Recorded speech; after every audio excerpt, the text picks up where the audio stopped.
A recent ruling by the Federal Communications Commission, or FCC, unfairly targets Christian and conservative private broadcasters. The rule, known as the, quote, Broadcast Station Annual Employment Report, seeks to force commercial and non-commercial television and radio broadcasters to annually report information on the race, ethnicity, and gender of their employees and upload such reports to their online public inspection file.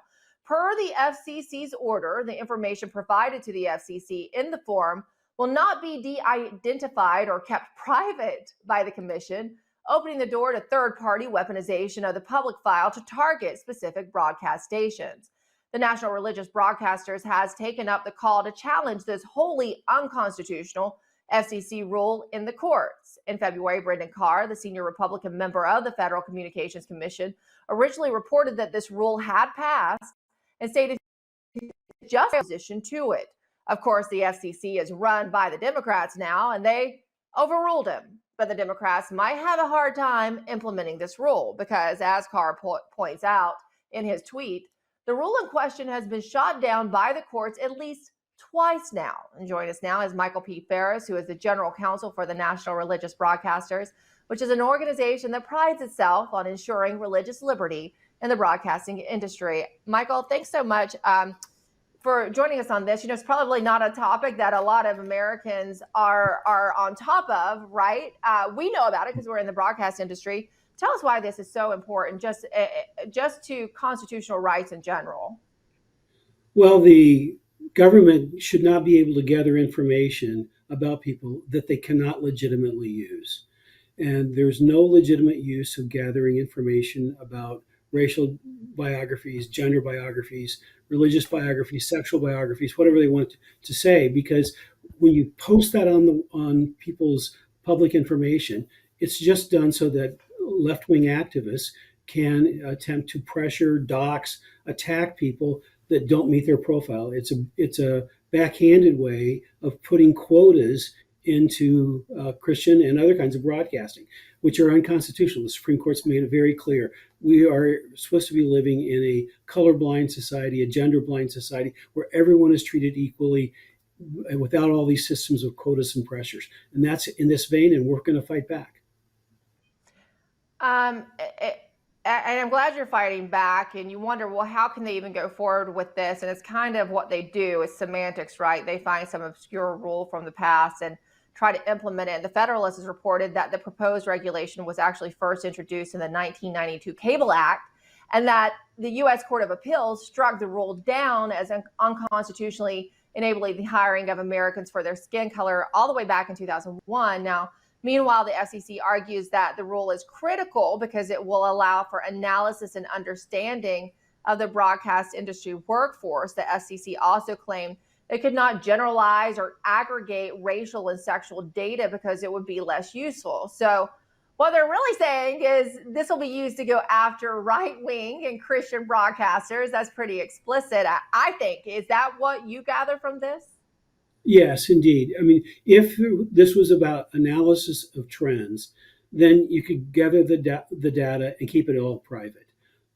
But that's not what they're about. Their intention is clear, is to make it public so that pressure campaigns, either nice or vicious pressure campaigns of various kinds, can be launched against broadcasters that they don't like. And so the effort is you change the ability to control your own hiring decisions. You change what the broadcasters are able to do. And this is about freedom of speech. This is about freedom of the press. And it's about freedom of religion. All three of those are interrelated, and they're very important to protect. The First Amendment is first for a good reason, and we're going to protect it. We've been talking actually quite a bit on this show today about the targeting by the Biden regime, in particular of Christian conservatives, pro-lifers, just other Christian conservatives specifically.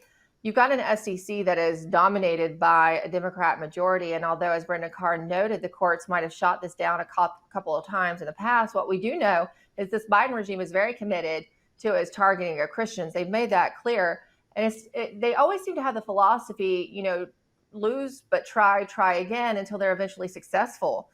Do you think this will be shot down again, or is there a chance they could prevail in the courts finally? I doubt that they have any chance of prevailing in the long Okay. run. The U.S. Supreme Court has usually a conservative majority, and on freedom of speech, they're particularly good on this. I argued a freedom of speech case for pro-life pregnancy centers in the Supreme Court in 2018, and Justice Roberts joined the opinion that the free speech rights of pro-lifers were protected in that particular case. And so, yeah, I think that we've got a good chance if this gets to the Supreme Court. I don't think it's going to need to get to the Supreme Court. We're in the Fifth Circuit Court of Appeals right now, and I'm very hopeful. Obviously, there's no guarantee at any level, but I'm very hopeful that the chances of the FCC's rule prevailing are not very good. I mean, it's like the Biden administration on student loans. Supreme Court says you can't do it, and they just keep doing it. They piecemeal it and they try other things, and so they don't care what the courts say. They just keep coming after it. Yeah, and that actually does bring us to some of the people on the FCC commission. I mean, who exactly are the villains? My audience might ask. This is the head of the FCC. That's Jessica Rosenworcel. She is the ringleader of this unconstitutional movement, it appears. But it wasn't planned this way, and it's kind of interesting. We have you today on this topic, but we also had Jim Harden earlier from Compass Care pregnancy centers earlier in the show, because they are once again being targeted by Attorney General in New York, Letitia James, for their statements on mifepristone, even though the court has ruled on the constitutionality of, Christian and conservative groups and their First Right Amendment protections.